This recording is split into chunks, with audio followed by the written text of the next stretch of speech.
How many extra wins will Carson Beck be worth to the Miami Hurricanes this year?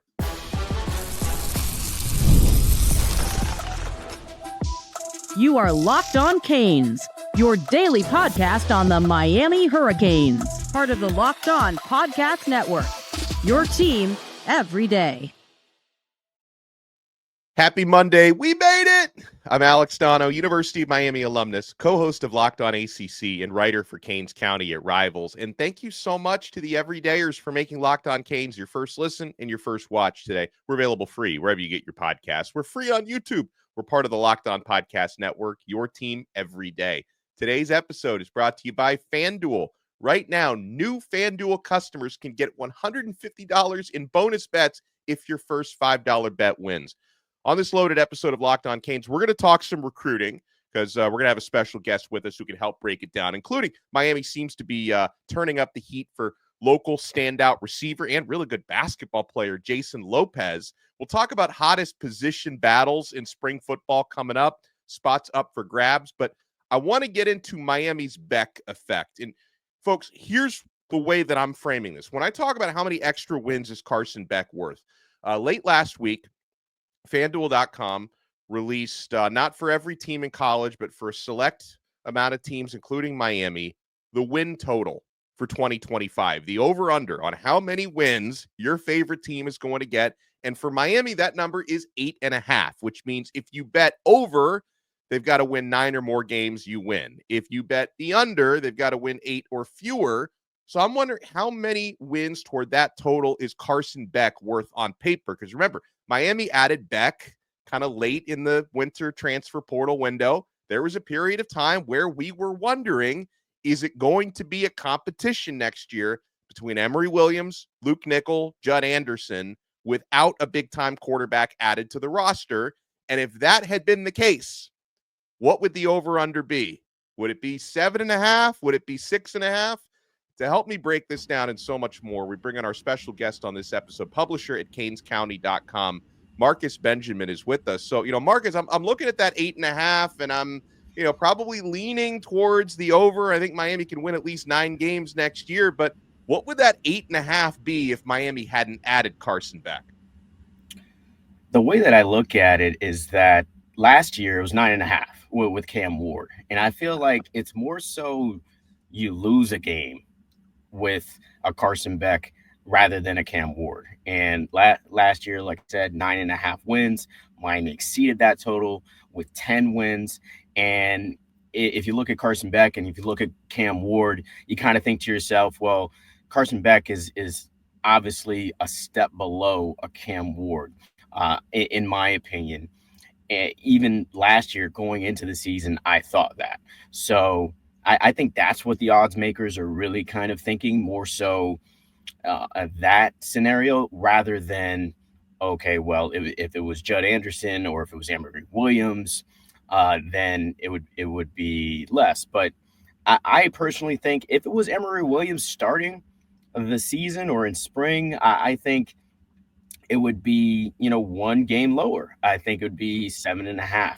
I think that would be the total. I think Miami would indeed exceed that as well. I think Miami is going to get 8 to 9 to 10 wins. I think that is pretty much the standard now for this Miami Hurricanes football team since Cristobal has arrived. Although the first two seasons, 5 wins, 7 wins, and then 10 wins, I think they have now set a bar as far as how many wins they should get, especially since you've been recruiting basically the best in the ACC for the past 3 years. So if you're getting the best talent, then you should produce the most wins in the conference. So it really kind of depends now on this coaching staff to see if they can develop the guys that they brought in. Because if you're bringing a ton of 4- and 5-star guys, then there's no reason why this win total should be less than 8.5. Pretty much with anybody at quarterback. But I think, with an Emory Williams, if he were to start for the 2025 season, very minimal experience. We saw his performance in the bowl game, not the best from what you wanted to see from Emory Williams. I think all of those things play a factor into that win total that Vegas made. Yeah, like a couple things for me. I went down over the weekend a couple of Carson Beck rabbit holes in terms of watching some film and analysis and things, and really getting to know. Obviously, I've watched him a lot at Georgia because Georgia's on TV all the time. But I started to take a deeper dive on some of the nuances, and I really like what I see. Obviously, from an arm talent standpoint, I mean, we already knew he's going to be an NFL quarterback. It was just a matter of when he was going to hit the NFL draft. I also think he has shown definitely some progress with post-snap stuff, processing defenses. I mean, a big thing for Carson Beck is he's a lot better with a clean pocket, and I think that's something Miami can absolutely provide for him. But and you could talk a little bit about that, Marcus, but also there's a big picture conversation to be had. Like I was a guest on Locked On College Football this morning with Spencer McLaughlin, and we were talking about Carson Beck in Miami. But my big point was, in order for Miami to actually accomplish their goals this season, which would be at least getting to the ACC championship game, if not winning it and putting yourself in the college football playoff, the defense needs to be better. Because for as much as I'm bullish on Carson Beck heading into next year, guess what? Miami just had Cam Ward had one of the greatest individual seasons in recent memory, and they still couldn't win enough to get to the ACC championship game because of the defense. Miami needs to fix that, Marcus, and they're obviously trying to fix that with new defensive coaching staff members, including a new coordinator and a lot of new defensive players. Yeah, the defensive backfield was, disappointing. I don't want to say abysmal or they were terrible, because they were near the top of the ACC when it comes to defensive statistics overall. But it definitely needs to be better, considering, what you said. Cam Ward, one of the best passers to ever put on the orange and green, and Miami still doesn't make a 12-team playoff in a conference that is not as tough, I believe, as the SEC or the Big Ten. So you would think, with all the talent, like I mentioned earlier, on this roster, that they would actually make the playoff. Now, I think Carson Beck will definitely elevate his game, I think, from last season. I think last season he dealt with a lot of drops at Georgia. I think he made a lot of bad decisions. I think Shannon Dawson will help to fix that. I think this offense is more quarterback friendly for Carson Beck. I really think he is going to take a step up so far where he is indeed going to be a top 10 draft pick this time, or project to be a top 10 draft pick this time next season. I really do feel that about Carson Beck, because remember, going into last season, Cam Ward wasn't considered, to be the number one overall pick going into the draft. So I think the fact that he played in this offense under Shannon Dawson really gave him a lot of freedom to really kind of command the offense. And I think Carson Beck will do that. I think he has enough experience. He's played against a lot of tough defenses in the SEC, arguably, significantly better than the ACC. So I think he will have an opportunity to really grow and develop. But right now, I think you have a really solid base here with Carson Beck at quarterback. And I think this offense under Shannon Dawson, I really feel like, is going to elevate his game to the next level. And I would argue that Miami may have more playmakers going into this season than Georgia had last year. I think the year prior, I think, there was no argument there. I think Georgia's playmakers were much better than Miami's of this upcoming year. But I really think that this core of receivers is really going to kind of step up here and really kind of show that their ratings on recruiting sites such as Rivals are really going to prove to be true. Like the players like JoJo Trader, I think Malachi Tony has an opportunity to really be a playmaker early. I think Ray Joseph has a ton to prove, and I believe he is going to step up here in the spring and in the fall. So I think Carson Beck really will have an opportunity to really elevate his game and elevate his team to the next level. And Miami did address, of course, like you said, the secondary with a ton of guys, which we'll talk about position battles here in a minute, which I think is probably going to be the most intriguing going into spring. Well, and that's a perfect segue for what we have coming up, because I want to get into those top position battles, and defensive secondary and wide receiver are two that are very high on my list. Plus, a social media post by one of Miami's other quarterbacks that got fans talking. I want to defend the young man a little bit using common sense. You want to keep it locked right here. We're not done yet on this brand new episode of Locked On Canes. We're certainly not done with FanDuel. Hey, guys, I hope you had the Eagles. I hope you had the over because that did end up hitting despite the Eagles doing most of the scoring. But, guys, now we shift our focus fully into the NBA. And when the game tips off, the NBA action is just getting started. There's no better place to get in on it than FanDuel, America's #1 sportsbook. With FanDuel, you can place live bets throughout the game. So even if you miss the opening tip-off or want to bet on a fourth quarter comeback, you can stay in the action. And you're looking for a bigger payout. If you're looking for a bigger payout, I should say, you can even combine your live bets into a same game parlay. I love using FanDuel's live betting feature because it keeps every moment of the game exciting.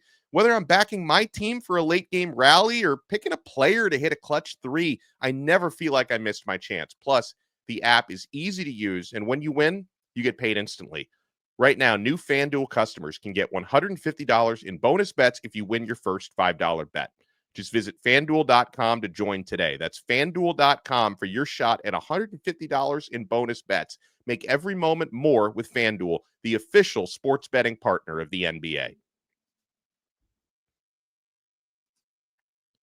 Thank you for making Locked On Canes your first listen and your first watch today. Make sure for your next listen, you check out Locked On College Football. I mentioned Spencer McLaughlin had me on to talk some Carson Beck in Miami, to talk some Clemson and ACC, because Clemson on paper is the team to beat in the ACC next year. So make sure you check out Locked On College Football free wherever you get your podcasts, and free on YouTube. We have Marcus Benjamin from Rivals. CanesCounty.com is the Miami Rivals site. He's the publisher of that site. Last thing, Marcus, on quarterbacks before we move into some position battles. So the social media post by Emory Williams, I think this was on his Instagram, got Miami fans talking over the weekend. I'll describe it for the audio listeners. It's a picture of Emory Williams throwing in warmups before a game, where he put down the caption, "I don't understand, but I have to work." Now, first of all, a lot of us are kind of assuming we know what he's talking about. But it's not a clearly written caption, but we assume he doesn't understand, why Miami went out and brought in Carson Beck. That's the way a lot of people are reading into it. So if we take that for what it is, I'm still going to defend the young man, Marcus, because if this guy has a competitive bone in his body, and he does, Emory Williams is a competitive individual, you expect him to be happy that the team went out there and, got a guy who's presumably going to start over him. That's number one. Number two is he puts "I have to work" at the end of that social media caption. So he's out there motivating himself, knowing he's got to go out there and get better every day.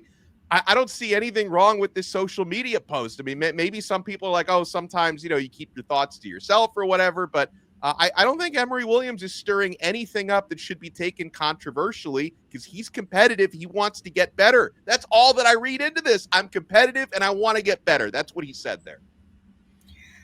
I love the post, to be honest. It really kind of shows that he is humbled by this situation, I think, and it continues to want to evolve and grow as a quarterback. Now, the first part, I don't understand that part. It does kind of make you question, like, okay, well, maybe he thought he was going to be the starter. If you see that part, if you didn't see the second part, I don't understand. Then he obviously thinks that, he's ready to kind of lead this team and to kind of take this team to the next level. But if you're looking at this program for the ascension that it happened with Cam Ward, you want to build on that momentum. You don't want to, you know, go back to 7 or 8 wins, which is where I think they probably fall if Emory Williams is the quarterback, just because Carson Beck has a ton of experience and he's thrown for several touchdown passes, and he's played in big games. So I think it was a no-brainer to bring in a Carson Beck.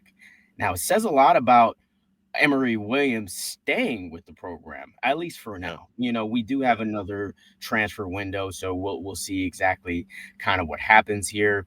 I'm sure Emory wants to create some more tape for himself during the spring to kind of show maybe other programs that he has the goods to take their team to the next level.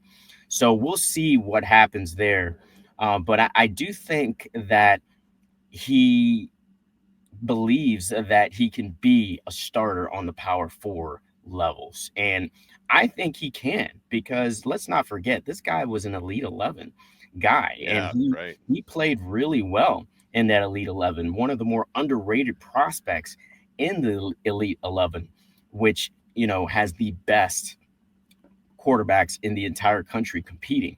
So I think for sure he is going to compete this spring. I'm really interested to kind of see, what he can do in the spring and, just show his talent.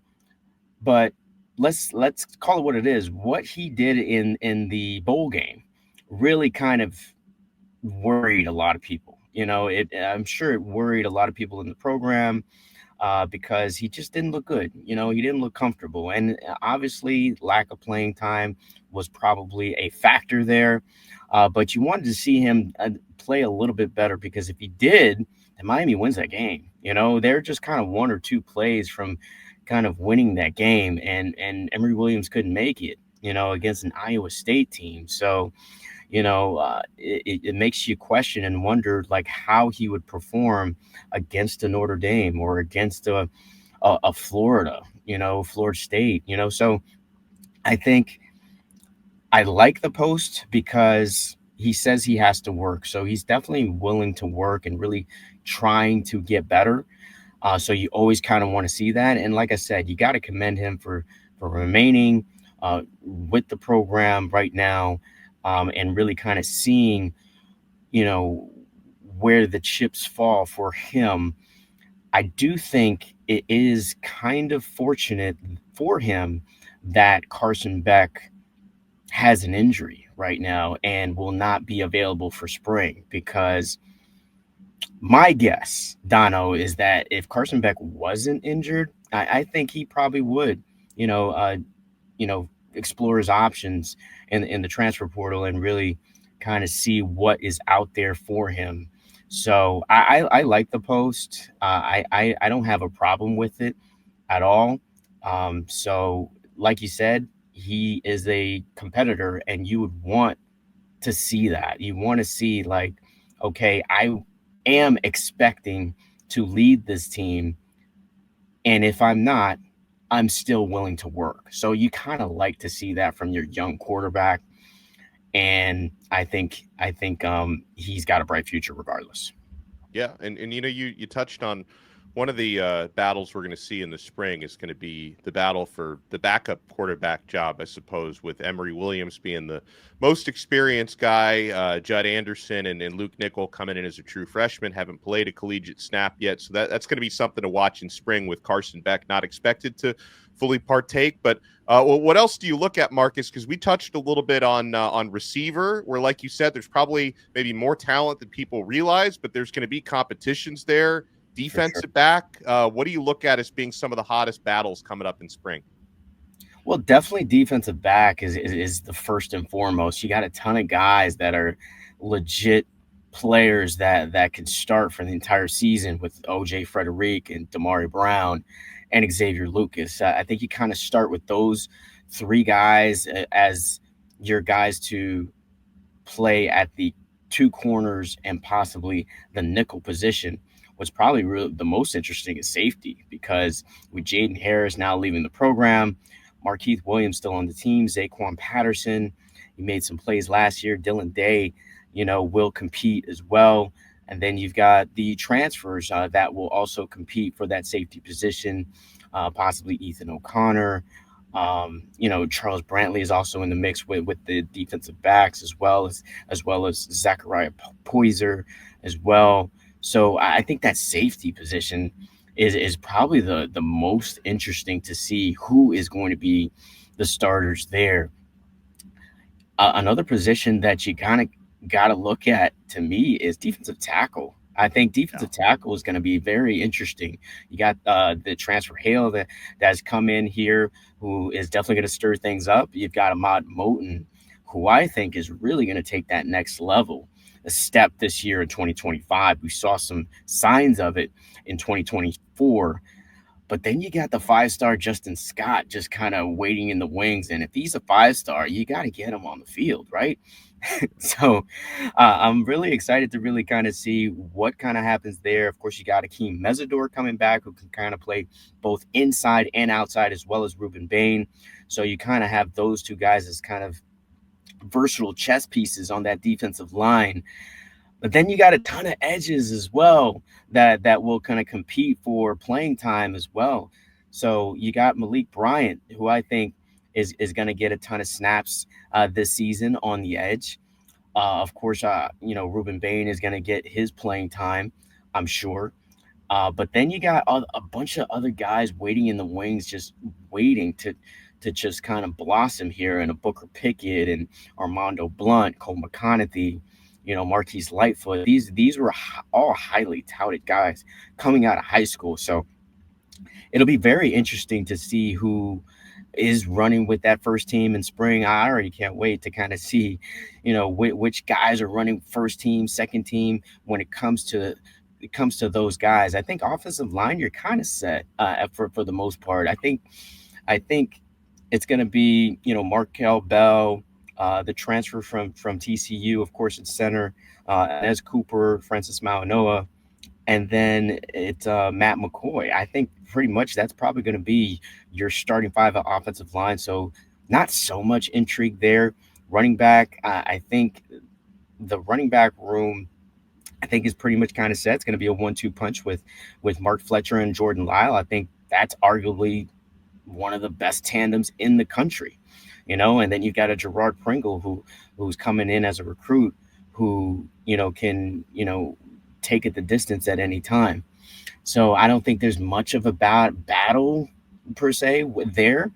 But wide receiver is another one, man. It's really intriguing to see who is going to be that starting four, considering how all four top four guys are no longer there, Donald. So somebody's got to play in those spots, and you're hoping that Ray Joseph really kind of steps up. JoJo Trader, I think, is obviously going to take one of those four spots. CJ Daniels, I mean, you brought him in as a transfer, so you assume he's going to take one of those four spots as well.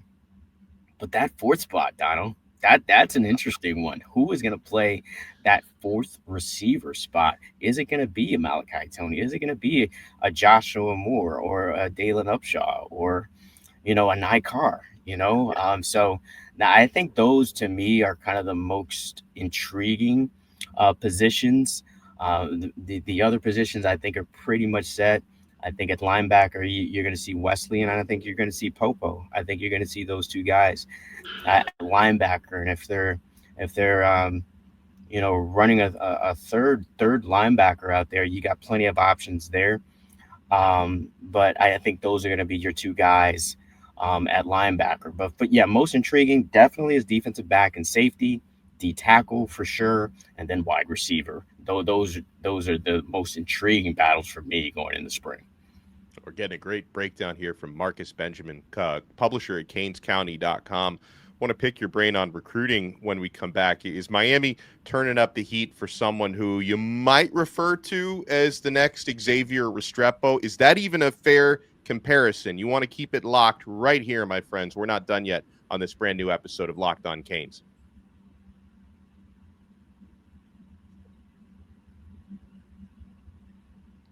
Thank you so much for making Locked On Canes your first listen and your first watch today. We're available free wherever you get your podcasts. We're free on YouTube. We're part of the Locked On Podcast Network, your team every day.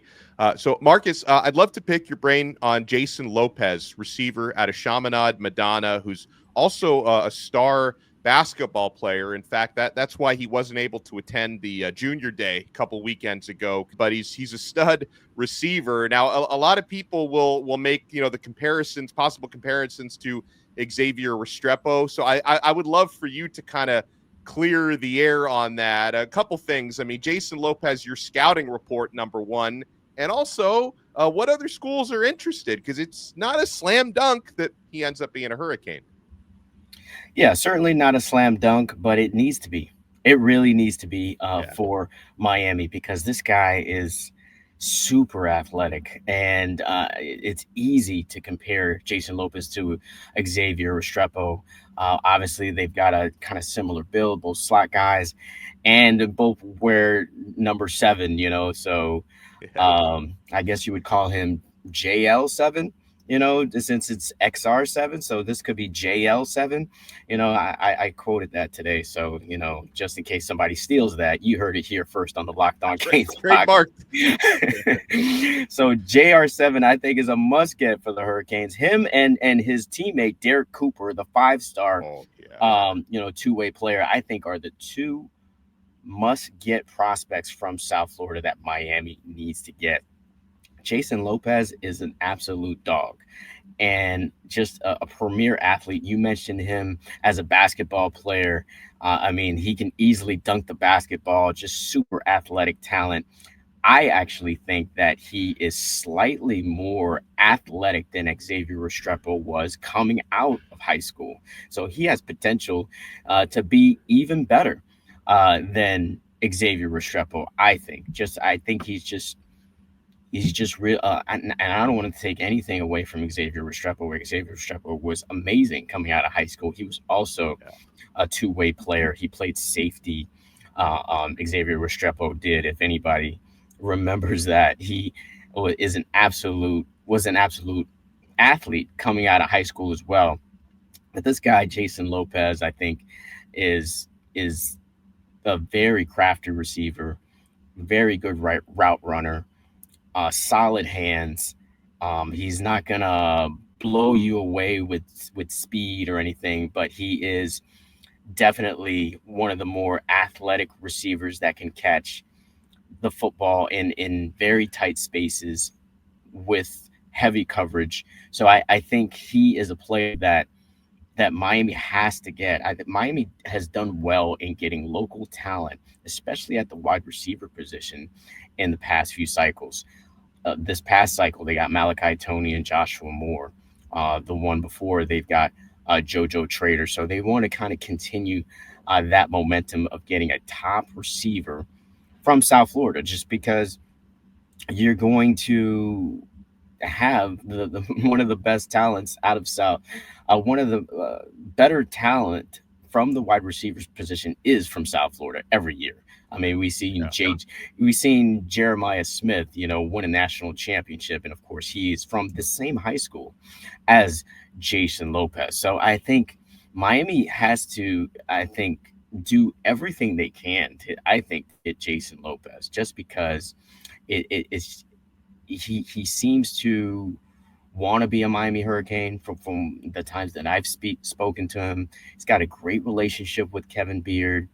And I think he sees the potential of what he can become with seeing the success of Xavier Restrepo. So I think Miami's in a really good spot for him. And there are, of course, a lot of other teams that are looking to, get him on campus. And I think he will definitely look at his options, of course, this spring. Of course, after basketball season's over, that they have potential to, of course, do some things in I believe they won a district championship.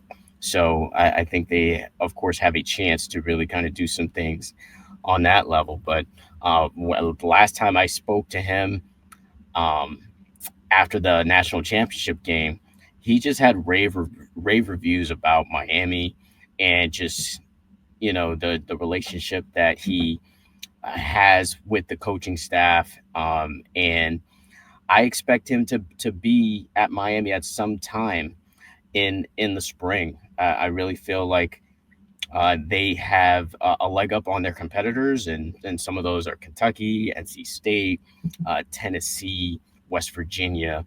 Those are some of the top schools that are competing for Jasen Lopez, but I think Miami's right there at the top right now.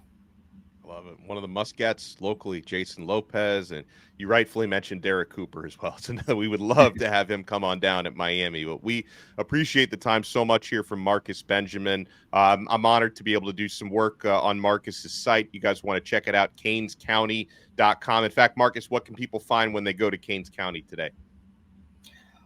Well, canescounty.com, where we continue to bring you recruiting news as well as team news regarding the football team, basketball team, and baseball team. Baseball season is actually starting this week, so I'm excited for that. I'll be at opening day this Friday against Niagara, so I'm looking forward to that. But it's a dead period right now until the end of the month, so there's not going to be any news as far as visits are concerned, but definitely news regarding recruiting will continue to flow on the website, not just locally, but nationally as well.